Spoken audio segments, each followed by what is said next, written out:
Buenos días a todas y todos los presentes. Vamos a comenzar con el curso de médicos de guardia del día de hoy. Recuerden tener sus micrófonos desactivados y que pueden ir haciendo preguntas por el chat de la sala, que serán respondidas por el disertante al final. El primer tema del día de hoy es RCP y el disertante es el doctor Daniel Croce. Buen día, doctor Croce. Puede comenzar cuando quiera. Buen día a todos, ¿cómo les va? Bueno, como decía nuestro compañero, esta disertación va a ser acerca del soporte vital avanzado en el paro cardiorrespiratorio. Comenzando, digamos, con una breve introducción que van a ver ahora a continuación, para llegar a que las manos salvan la vida, que el RCP, que el masaje cardíaco es lo más importante, hubo que transitar una escalera larguísima para llegar a eso, ¿no? En una breve reseña histórica, hablamos de que hubo múltiples técnicas, digamos, de reanimación, desde antes de lo que ven ahí, de 1700, había técnicas de inversión, bueno, múltiples técnicas, caballo a trote, etcétera, pero bueno, muchas de a poco van a ver que se fueron, iban dándose cuenta que el masaje de alguna manera cardíaco era lo que en realidad podía llegar a generar la reanimación del paciente. Las maniobras de reanimación por compresión fueron descritas en 1892 con el primer masaje cardíaco con tórax cerrado, y eso quedó como olvidado casi durante 70 años, cuando en realidad el masaje cardíaco externo lo había descrito más, pero bueno, posteriormente se fue tomando conocimiento e incluyéndolo un poco más aplicándolo a la realidad.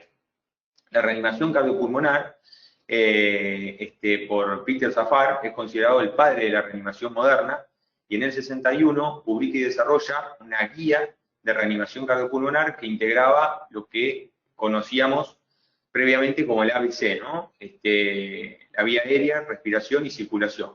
Y eso se convirtió durante muchísimos años en el método de referencia del RCP. Importante un poco tener conocimiento de estas cosas para, teniendo en cuenta la historia, después entender cómo fue progresando. En el 66 se publica la primer guía de reanimación cardiopulmonar con prácticas con maniquíes.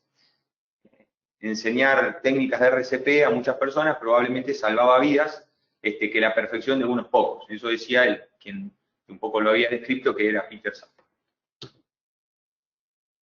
Para alegría mía, cuando Arturo en agosto, julio me propone dar esta charla, era muy probable que nos quedásemos solamente por la pandemia del COVID con un up-to-date, con una actualización que había habido de las guías 2015 en 2019. Pero bueno, para felicidad de todos ustedes, en octubre, casi fines de octubre, salieron las guías de 2020 de la Asociación Americana de Cardiología, que en realidad van a ver que no cambia demasiado con la actualización que se había presentado en 2019, pero bueno, sí algunos gráficos y algunos detalles. Los objetivos de las guías son que haya una voluntad de universalización del RCP, que el RCP sea de alta calidad, que la desfibrilación sea precoz por testigos, y la implementación, educación y trabajo en equipo. Esos 4 puntos son los que describe la guía como fundamentales para poder aumentar la tasa de supervivencia que ahora ustedes van a ver en slides posteriores, que es bastante baja. La prevención de la parada cardíaca intrahospitalaria, para ello es necesario múltiples puntos, ¿no? La formación de un personal sanitario para reconocer la parada cardíaca, la monitorización adecuada de signos vitales de acuerdo a la severidad de la patología o probabilidad de deterioro clínico, el énfasis en el uso de sistemas de alarma precoz para detectar a los pacientes en riesgo, un sistema uniforme y claro para pedir ayuda y respuestas clínicas apropiadas en tiempo y forma. Todo esto, el recurso físico está, lo que ocurre es que en muchas oportunidades no lo utilizamos. La monitorización de los pacientes es muy común ver, ya sea en el intra o en el extrahospitalario, que los pacientes no viajan, no están conectados a un monitor, y el monitor está con una línea isoeléctrica, con los electrodos desconectados. No utilizamos los sistemas de alarma, las camas habitualmente de las unidades de cuidados críticos, ya sea coronarias o terapia, tienen alarmas de paro cardiorrespiratorio, que se pulsa un botón y eso automáticamente evita un llamado no escuchado o evita una pérdida de tiempo para ir a buscar a una persona. Todas esas son herramientas que hoy en 2020 en el mundo entero existen y físicamente están, pero no las utilizamos muchas veces. ¿Por qué? Porque estamos en la mecánica del día a día acostumbrados en un imaginario social de llamar con un grito o salir corriendo a buscar a alguien. Bueno, las herramientas físicas siempre recuerden que están. El tema es saberlas utilizar. La reanimación en el hospital, las paradas cardíacas hospitalarias, rara vez son súbitas e inesperadas, las hospitalarias, no suelen ser causadas por un evento cardíaco primario, son consecuencia de una reducción lenta y progresiva de la oxigenación y de la perfusión a órganos vitales. Por eso hace tanto hincapié en el estar alerta del paciente y estar prestando atención a la evolución de esos pacientes internados. Muchas veces son pacientes que vienen generando una desaturación o generando una bradicardia o alguna otra sintomatología que uno la puede reconocer. Si la reconoce tardíamente, la evolución va a ser mal. Muchas de esas paradas son no monitorizadas, el ritmo del electro de la parada cardíaca es no desfibrilable y la supervivencia es mala, es del 20%, del 15 y del 20%. La efectividad del soporte vital cardiovascular avanzado, como vimos hoy, incluye el RCP de alta calidad, que ya vamos a ver qué significa, la desfibrilación temprana de la fibrilación ventricular o de la taquicardia ventricular sin pulso. Esas dos actividades mejoran la sobrevida y el acceso vascular, la administración de medicamentos y la vía aérea avanzada mejoran la circulación, el restablecimiento de la circulación espontánea.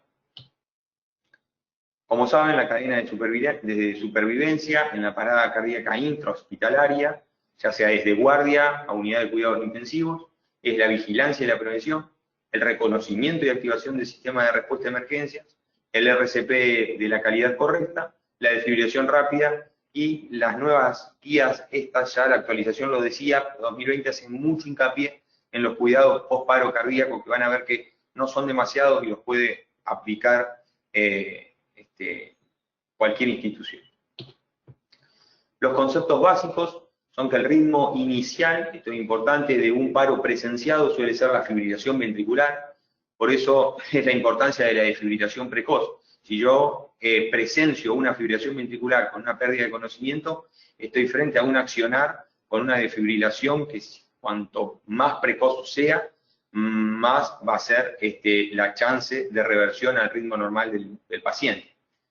El corazón sigue siendo viable, el nódulo sinusal puede reanudar su actividad eléctrica rápidamente si uno lo detecta y lo trata, la fibrilación ventricular.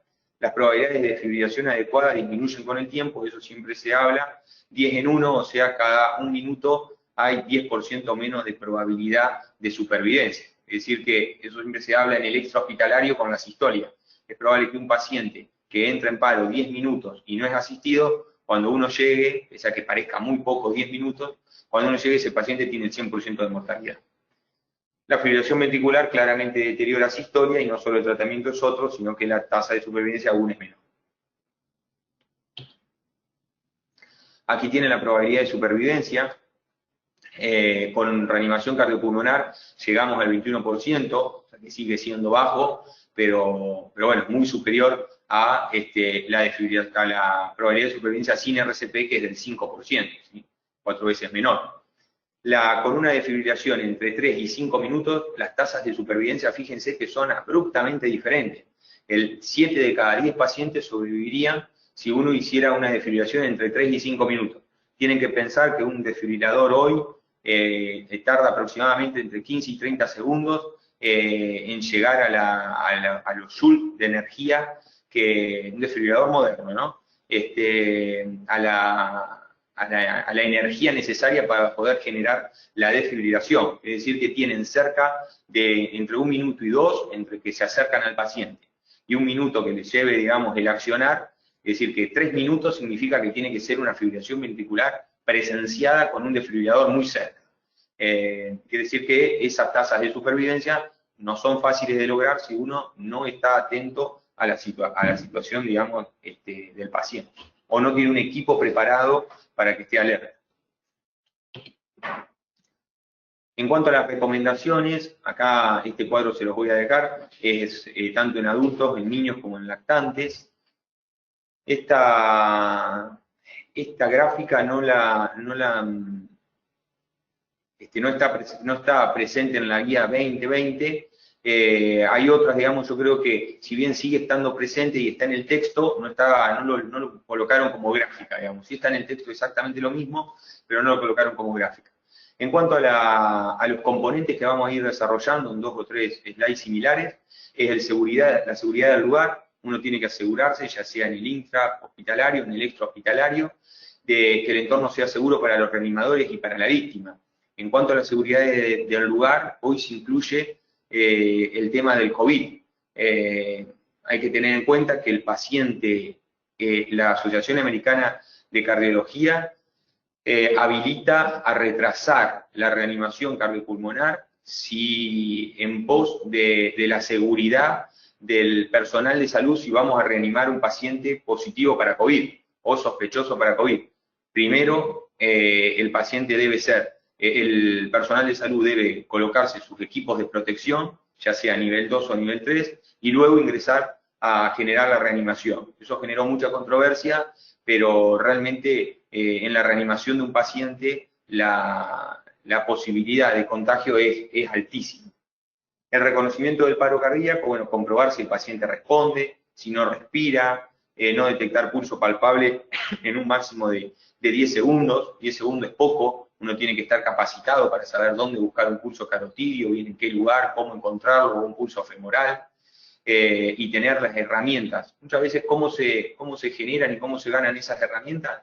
Ir tomándole pulsos carotidios o femorales a pacientes que uno evalúa, como de rutina. Entonces, de alguna manera, un tanto poco científica, esos dedos se van acostumbrando a sentir un pulso carotidio o un pulso femoral. Si nosotros esperamos tener un paro cardiorrespiratorio para poder evaluar un pulso, es muy probable que no lo sepamos detectar. En cuanto a la activación del sistema de respuesta de emergencia, bueno, es un poco diferente en adultos o en niños y lactantes. Si uno está solo, sin teléfono, deja a la víctima para activar el sistema de respuesta de emergencia, obtener el DEA lo antes posible. Si no, envía a alguien al lugar, comienza con RCP inmediato y utiliza el DEA cuando esté disponible.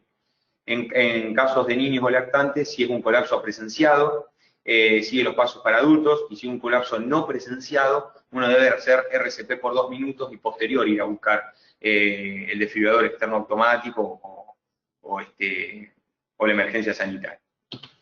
En cuanto a la relación de ventilación-compresión, sin dispositivo avanzado de vía aérea, esto es muy importante, es muy diferente si uno va a reanimar un paciente que está en una unidad de terapia intensiva con un ventilador, con un respirador, así uno reanima un paciente como es más frecuente, sin manejo avanzado de vía aérea. Sin manejo avanzado de vía aérea, con 1 o 2 reanimadores, son 30 compresiones, 2 ventilaciones, y en niños y lactantes, con un reanimador igual y con 2 reanimadores, 15 compresiones, 2 ventilaciones. La relación compresión-ventilación tiene que ser por encima de 100 a 120 compresiones por minuto. Es una velocidad interesante. Generar 100 compresiones genera una fatiga muy importante. Yo les puedo asegurar que 2 minutos de RCP en un tórax de un paciente de entre unos 80 y 100 kilos, en 2 minutos a uno le genera una fatiga, pero muy importante, el comprimir entre 100 y 120 compresiones por minuto. Y las ventilaciones suele ser un error muy frecuente, por eso las nuevas guías recomiendan que las 2020, si es posible tener capnografía, que no está disponible en muy pocos lugares, que es la medición de la emisión de dióxido de carbono, para evaluar esto. Uno habitualmente en la adrenalina, en el evento adrenérgico del paro cardiorrespiratorio, ventila al paciente 12, 15, 20 ventilaciones, y bueno, eso es un error. Es decir, una ventilación aproximadamente cada 6 segundos, digamos, o si no, claramente guiarlo con el 32, digamos. Pero cuando uno tiene dispositivo de vía avanzada, de vía aérea, suele ventilar al paciente con muchas más ventilaciones por minuto. Frecuencia de las compresiones, bueno, ya lo hablé. La profundidad de las compresiones debe ser al menos 5 centímetros, 2 pulgadas. Eso es una compresión interesante. Eso cuando hagan en algún momento prácticas con muñecos. Hoy hay muñecos que ya por medio de unas aplicaciones miden la profundidad de la compresión por medio de un reloj, digamos, te dice si la compresión es adecuada y la velocidad es adecuada también. Por lo cual son interesantes, digamos, para aprender, digamos, si uno está generando una compresión adecuada. Muchas veces en tórax normales de 70, 80 kilos es fácil darse cuenta si uno la compresión la está haciendo bien, pero en tórax de más de 90, 100 kilos o en menos de 60 es difícil saber si por ahí la compresión es la correcta si uno no genera reanimaciones frecuentes. La colocación de las manos debe ser las dos manos en la mitad inferior del esternón. La descompresión torácica es una parte fundamental del masaje cardíaco. ¿Por qué? Porque permite la relajación del corazón. Uno está generando sístole y diástole. Recuerden algo muy importante, que es que las arterias coronarias irrigan en diástole, o sea, se irrigan durante la relajación del corazón, por lo cual en este momento se van a irrigar y va a generar menor isquemia miocárdica y va a generar menor chance de que persista la sistolia o las arritmias si yo genero una descompresión adecuada, porque permito al miocardio irrigarse de manera correcta. ¿Por qué? Porque se irrigan en diástole las arterias coronarias. Reducir al mínimo las interrupciones del masaje. ¿Cómo tiene que estar conformado? Ustedes si quieren ir dejando alguna pregunta, no hay ningún problema. ¿Cómo tiene que estar conformado el equipo? Bueno, el líder del equipo, ahora vamos a ver las personas ideales para una reanimación, pese a que después en la realidad pueda ser diferente, pero bueno, las condiciones ideales son las que nosotros vamos a evaluar hoy en esta disertación. Organiza el grupo, supervisa las actividades individuales, informa a los miembros del equipo, coordina la respuesta del equipo, entrena y asesora al equipo, facilita explicaciones y genera un cuidado integral del paciente. Esa es la persona que va a estar controlando todos los accionarios de los reanimadores. Los elementos, bueno, tienen que ser un circuito cerrado de comunicación, mensajes claros, responsabilidades y funciones claras, conocer las limitaciones propias, más que nada en cuanto a cuándo generar el cambio de reanimador y en cuanto al manejo de la vía aérea. Conocer, si yo tengo una limitación, la tengo que conocer. Compartir el conocimiento, una intervención constructiva, reevaluación y resumen y un respeto mutuo. Todas estas acciones se pueden cumplir en la mayoría de los lugares. No es nada que necesite ser en la Cleveland Clinic ni en la Fundación Favaloro. Estos mensajes claros, responsabilidad, limitaciones propias, conocimiento, una intervención constructiva, bueno, todas estas cosas se pueden generar en cualquier ambiente laboral, independientemente de la capacidad física que tenga el lugar, ¿no? o económica del lugar. La ubicación, bueno, vamos a tener una persona encargada de la vía aérea como situación ideal, una persona que maneje las compresiones, probablemente sí podamos manejar en la normalidad, puede ser que tengamos 2 médicos y una enfermera normalmente, es decir, que con 3 personas habitualmente en un lugar donde se reanima frecuentemente, en un lugar hospitalario o en un lugar sanatorial, 3 personas hay habitualmente para un manejo de vía aérea, compresiones, rotar con las compresiones y manejo de vía aérea y alguien que aplique la medicación.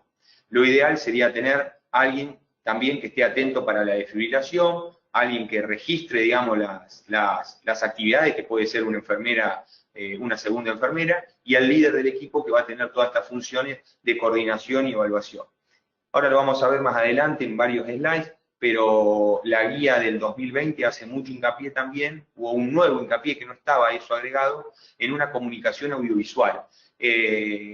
A la mayoría de los lugares hoy tienen cámara y bueno, y micrófonos muchos, y aconsejan el manejo, digamos, por parlante mientras una persona está observando, digamos. Cuando los cursos de hoy en día, habitualmente, muchos están teniendo una persona, digamos, de otro lado una oficina, digamos, donde nos evalúan a través de un vidrio, uno no los ve, por supuesto, los accionarios, o se graban también las acciones para uno después poder hacer una devolución y verse actuando, porque es muy importante el poder hacer esa vuelta, digamos, genera mucho aprendizaje. En cuanto a los ritmos de paro cardíaco, vamos a tener 4, que son la fibrilación ventricular, la taquicardia ventricular sin pulso, que recuerden que son los ritmos desfibrilables, que después vamos a ver en el algoritmo, y la actividad eléctrica sin pulso y la sistolia, que son los ritmos no desfibrilables. Esto es guía 2018, con actualización 2019, donde nos indicaba iniciar RCP, ¿sí? Administrar oxígeno, conectar monitor o desfibrilador y evaluar inmediatamente si el ritmo es desfibrilable o no. Es lo inicial después de reconocer, por supuesto, después de reconocer el RCP y haber iniciado el RCP. Si el ritmo es desfibrilable o no. Si no, estamos frente a una actividad eléctrica sin pulso, que ahí, ahora van a ver en la diapositiva posterior, se presentó un pequeño cambio, pero les quería mostrar esto primero, y bueno, continuar con RCP durante 2 minutos, adrenalina 3 a 5 minutos, y seguir continuando. Digamos, si el ritmo no es desfibrilable, continuar con RCP, bueno, así como indica el algoritmo. Y si estamos frente a un ritmo desfibrilable, con fibrilación ventricular, taquicardia ventricular, sin pulso, aplicar inmediatamente una descarga, generar RCP durante 2 minutos, volver a evaluar si el ritmo es desfibrilable, si es desfibrilable, generar una segunda descarga, continuar administrando adrenalina. Si uno sigue el ritmo siendo desfibrilable, bueno, ahí en la tercera descarga uno puede acompañarlo posteriormente con amiodarona o lidocaína, que ahora lo vamos a ver posteriormente en un texto. No hace hincapié, no aclara la guía si es mejor amiodarona o lidocaína, lo deja abierto a lo que esté disponible, o a lo que uno tenga en cada centro, o lo que esté más acostumbrado a utilizar. Pero bueno, es esa la indicación de la guía. Y ahí vamos a tener al margen superior derecho las dosis de amiodarona, que son la primera en bolo de 300 miligramos, que serían 2 ampollas, la ampolla viene de 150 miligramos, o lidocaína, entre 1 a 1.5 o 2 miligramos por kilo. Más o menos eso es equivalente a 1 mililitro o 2 mililitros, digamos, de la ampolla. Fíjense, en el margen casi superior izquierdo, agregan una jeringuita, es casi la única diferenciación de la guía. Esta es la guía 2020 de la American Heart, de ahora de octubre, donde si el ritmo no es desfibrilable, nos dice adrenalina lo antes posible. O sea que en la guía previa, ya en el texto de la guía previa decía que era lo ideal aplicar adrenalina lo antes posible, pero no estaba en el gráfico. En este gráfico nos hace hincapié de que si yo tardo en iniciar esa RCP, o sea, tardo segundos, que yo voy indicando la adrenalina. Si yo ya tengo la actividad eléctrica sin pulso, le digo a la enfermera, hacer una ampolla de adrenalina, y comienzo con el RCP, pero no hago 2 minutos de RCP y evalúo adrenalina sí, adrenalina no. Bueno, eso lo dejaron un poco más claro todavía. Actividad eléctrica sin pulso, asistolia, adrenalina. Adrenalina inmediatamente, lo antes posible, te dice. Entonces yo veo la asistolia, adrenalina, y comienzo con el RCP. Pero es casi la única, en realidad, cambio del algoritmo diagnóstico. En cuanto a la desfibrilación, me había olvidado de decirle, uno debería conocer, la mayoría de los desfibriladores hoy en día son bifásicos. Si ustedes ven un desfibrilador nuevo en el lugar donde están trabajando, deben consultar, pero es muy probable que sea bifásico. Bifásico significa que emite la energía desde ambas paletas, no que monofásico significa que la energía va de una paleta hacia la otra. En los desfibriladores monofásicos, la descarga inicial de energía tenía que ser de 360 joules, que sería el máximo potencial de joules, unidad de energía de trabajo, de descarga. Si en los bifásicos, la guía dice cómo aplica ahí, recomendación del fabricante, pero se puede aplicar de 200 joules sin problema, y si uno desconoce, que eso lo saben los ingenieros bioingenieros del lugar donde uno esté trabajando o quien haya brindado la compra del desfibrilador. A veces no es fácil tener conocimiento de eso. El valor máximo disponible. O sea, yo tengo un desfibrilador, sea bifásico o monofásico, y no lo conozco, en mi ambulancia, en mi guardia, o en la guardia donde me fui a cubrir un compañero y no la conocía, aplico la máxima descarga, digamos, no va a ocurrir nada. Ante la duda, la máxima descarga.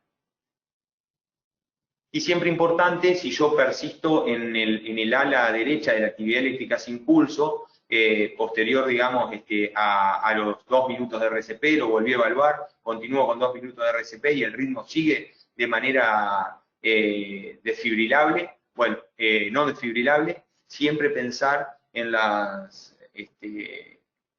causas reversibles del paro, ¿no? Que están ahí en el margen inferior derecho, donde dice causas reversibles, que son, los conocemos como mnemotecnia para recordarlo, la 5H y la 5T, que son la hipovolemia, que es muy frecuente, la hipoxia, la acidosis, la hipopotasemia y la hipotermia. Y el neumotórax de atención, como la parte de las T, el taponamiento cardíaco, las drogas, el tromboembolismo de pulmón o el infarto, lo pone como trombosis coronaria. Son todas causas reversibles que uno puede darse cuenta, digamos, si el paciente persiste con actividad eléctrica sin pulso. Algunas son más simples de corregir, otras más complejas, ¿no? Indicaciones de intubación endotraqueal. Algo muy importante que es que la inhabilidad o la falta de habilidad de proveer una ventilación adecuada con bolsa, mascarilla a pacientes inconscientes debe ser algo que debe ser claramente corregido. La ausencia de reflejos de protección de vía aérea y que deben ser colocados por expertos apropiados y se debe colocar en menos de 10 segundos. Esas son las 4 motivos por los cuales uno dice, bueno, yo este paciente claramente lo tengo que ventilar. Yo tengo un paciente que me está obstruyendo la vía aérea porque está con vómitos, porque tiene un traumatismo encefalocraniano, que me está generando hipertensión endocraniana y un paciente me está generando vómitos. Bueno, yo a ese paciente lo tengo que ventilar y hacerle un manejo avanzado de la vía aérea. Son los menos, ¿no? Pero si yo tengo un paciente con una obesidad semejante y estoy capacitado para poder ventilarlo, ya sea con un dispositivo avanzado como un tubo endotraqueal o una máscara laringia, y tengo un obeso mórbido que no hay forma que yo lo pueda ventilar con una bolsa mascarilla, bueno, esos son pacientes también. Si tengo un trauma maxilofacial, un accidente, paciente joven, trauma maxilofacial, bueno, debo evaluar la posibilidad de ventilar, de generar un manejo avanzado de la vía aérea en este tipo de pacientes.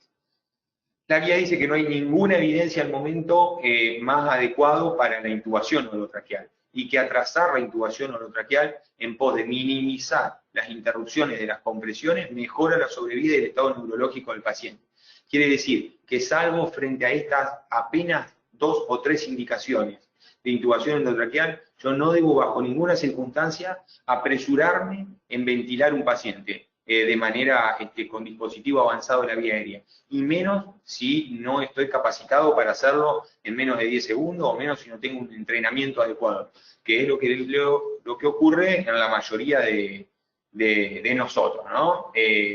No todo el tiempo generamos reanimación cardiopulmonar, por lo cual, en mi caso personal, porque soy cardiólogo, trabajo en una unidad coronaria, y sin embargo, así todo, uno, si no maneja diariamente el manejo avanzado de la vía aérea, va perdiendo práctica, básicamente.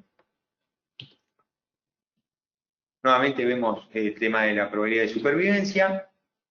Y bueno, con respecto a lo que les hablaba al principio, de que la guía 2020 hace mucho hincapié, porque suele ocurrir, el grupo ILCOR, que es el que escribe un poco y el que emite, es la Asociación Americana, pero quien se encarga de recopilar los datos y las evidencias, que no es fácil recopilar evidencias en esta enfermedad, en esta patología, se han dado cuenta que el paciente, la evaluación post-paro cardiorrespiratorio no se prestaba atención, no se tenía la atención adecuada, por lo cual ya había algo en la actualización 2018, posterior a 2019, bueno, ahora han hecho este cuadro, digamos, este algoritmo de cómo evaluar o cómo seguir frente al paciente que yo lo reinstauro a su circulación espontánea.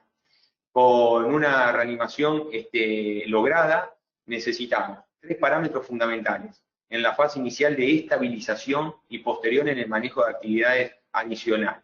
Lo inicial es el manejo de la vía aérea, el control de parámetros ventilatorios y el control de parámetros hemodinámicos.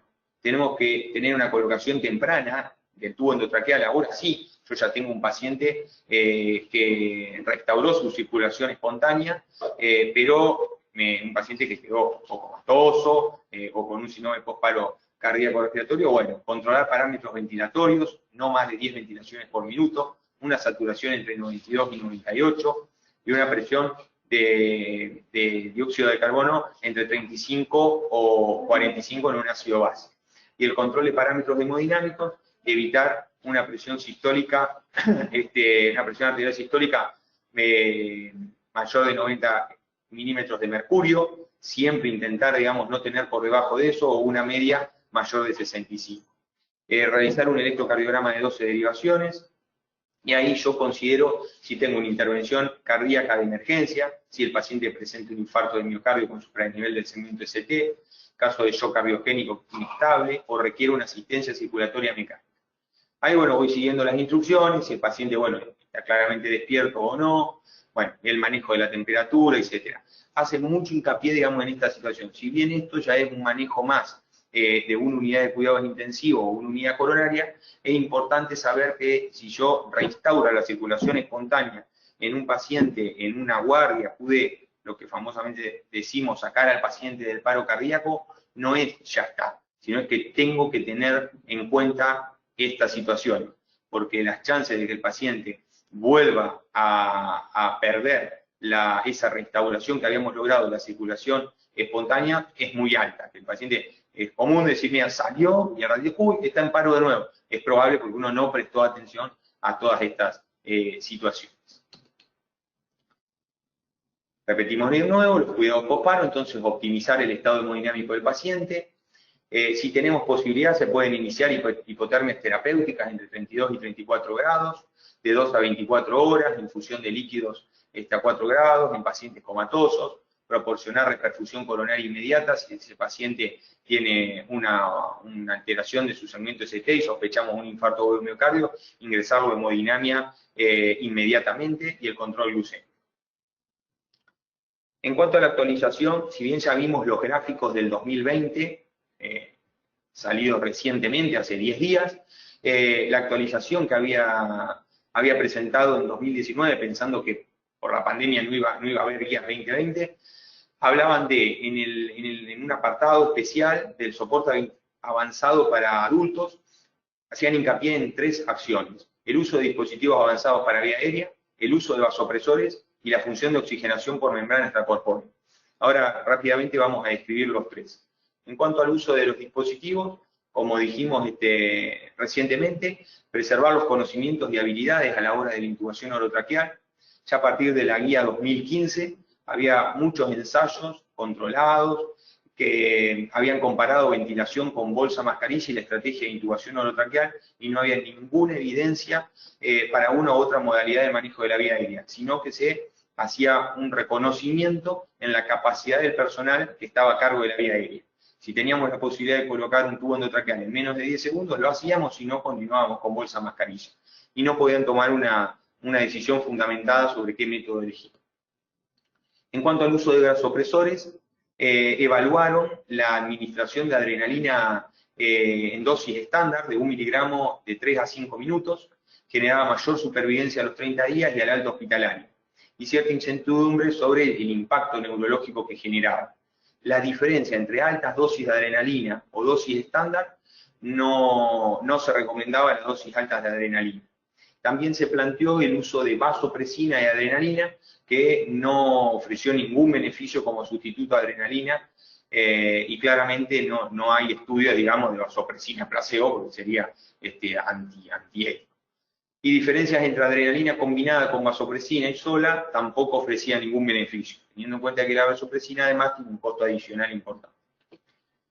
El momento de la administración de adrenalina, ya ellos en 2019, hace un año, ya, si bien no lo habían colocado en los gráficos, como les dije hace un ratito, ya estaba presente en el texto. La adrenalina para paros con ritmo desfibrilable, administrar adrenalina lo antes posible. No estaba en el algoritmo, pero ya lo colocaba en el texto de la guía. La adrenalina con paros con ritmo desfibrilable, recuerden la fibrilación ventricular o taquicardia ventricular sin pulso, luego de la segunda descarga, con el fin de mejorar la presión de perfusión cerebral, ayuda a que la tercera descarga sea más efectiva. Bueno, eso fue algo agregado en la actualización 2019. En cuanto a los antiarrítmicos y adrenalina para paradas cardíacas con ritmo desfibrilable, no hay evidencia clara de cuándo administrar en la fibrilación recurrente o en la persistente. Lo que les dije, si amiodarona o lidocaína versus adrenalina, haya mayor beneficio con los antiarrítmicos. Y en la fibrilación ventricular persistente, la adrenalina podía mejorar la presión de perfusión cerebral, porque en ese paciente que está persistentemente en fibrilación ventricular, nosotros, si bien lo que necesitamos es que ese paciente revierta al ritmo normal, es muy probable que lo generemos con la adrenalina que con los antiarrítmicos, ¿no? Porque la adrenalina, en ese caso, en la fibrilación ventricular persistente, a la cardioversión, que ya sería, pues, la cardioversión farmacológica serían los antiarrítmicos, la cardioversión eléctrica es la desfibrilación, sumado a la adrenalina, pues hay chances de que uno pueda llegar a tener mayor chance de recuperación a la circulación espontánea. Yo no los quise cansar al principio con los niveles de evidencia y las clases de recomendación. Bueno, eso es algo claro desde todas las guías, desde hace muchos años, que los niveles de evidencia no son claramente 1A, porque no tenemos demasiados estudios en estas situaciones, de estudios randomizados o a doble ciego, aleatorizados, porque el tipo de situación es muy complejo, digamos, lograr ese tipo de estudios. Son recomendaciones.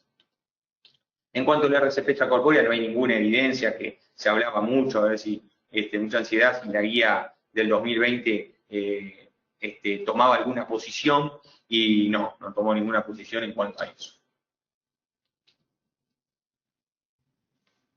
Cambios que incluyeron en la guía, esto como reconocimiento lo terminé de hacer anoche.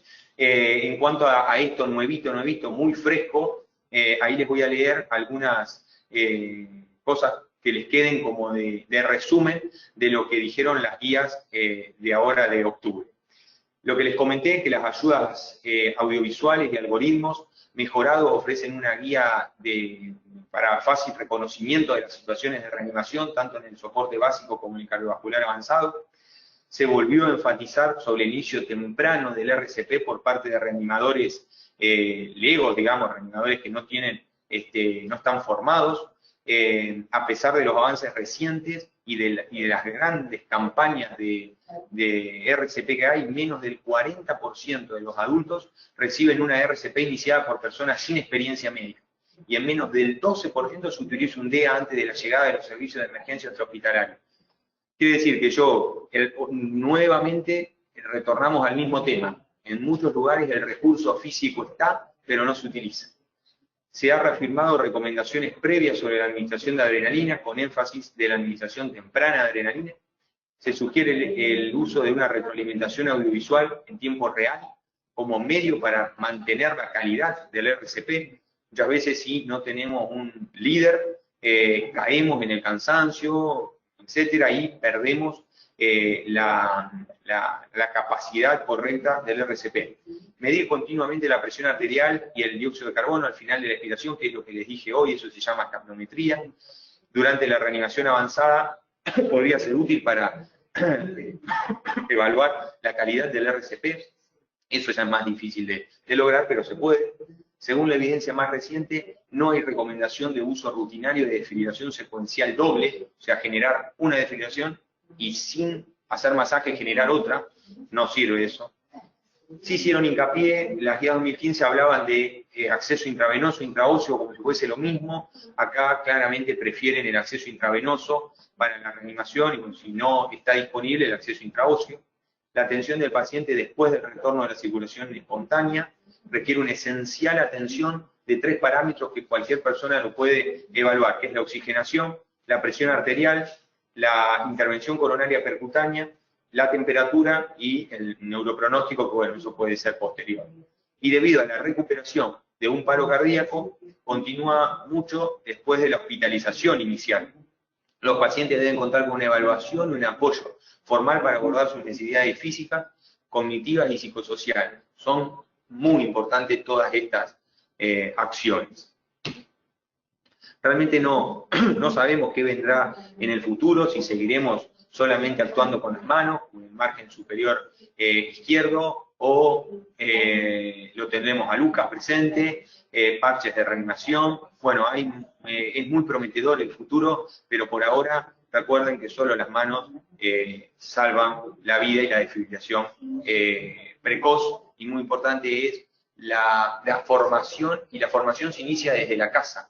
Si ustedes hoy a la tarde le enseñan conceptos básicos a su madre, a su padre, a sus hermanos, a sus compañeros, en una breve charla van a estar ayudando mucho al sistema y a la reanimación.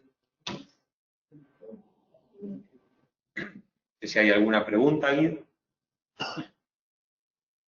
Acá tengo una. A ver, aquí en la plataforma no, pero nos fijamos en YouTube, creo que sí. Deme un segundo, doctor. Ahí la pego. Bien. Ya se la leo.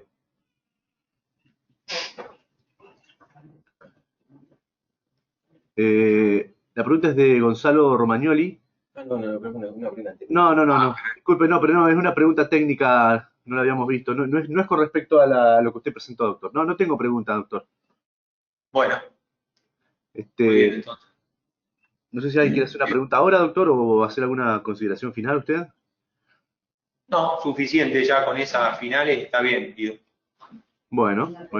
Sí, Bueno, ahí Arturo quiere decir algo. Bueno, gracias, doctor, que tenga un buen fin de semana. Guido. Sí, dígame. Arturo ahí va a aportar algo. Bueno. Lo que decías recién del tema de la destreza, sobre todo de palpar pulso femoral, carotidio, pensar que en esta modernidad, con todos los 2 pares de más complejo todavía, equipo de protección personal, barbijo, máscara.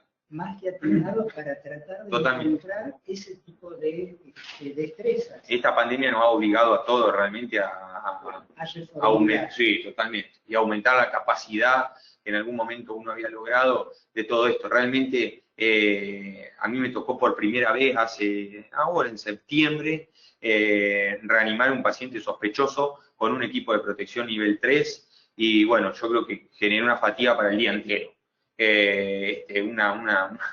Una transpiración, una situación de cansancio, de fatiga, que es con el traje, con la máscara, con un N95, la reanimación se hace muy compleja, mucho más dificultoso de lo que era, pero ya pasará la pandemia. La retención de dióxido de carbono, la cefalea que te provoca, cansancio, la fatiga, no, pero es lo que tocó. Bueno, clarísimo, y gracias como siempre. Gracias. Gracias, doctor, que tenga un buen fin de semana.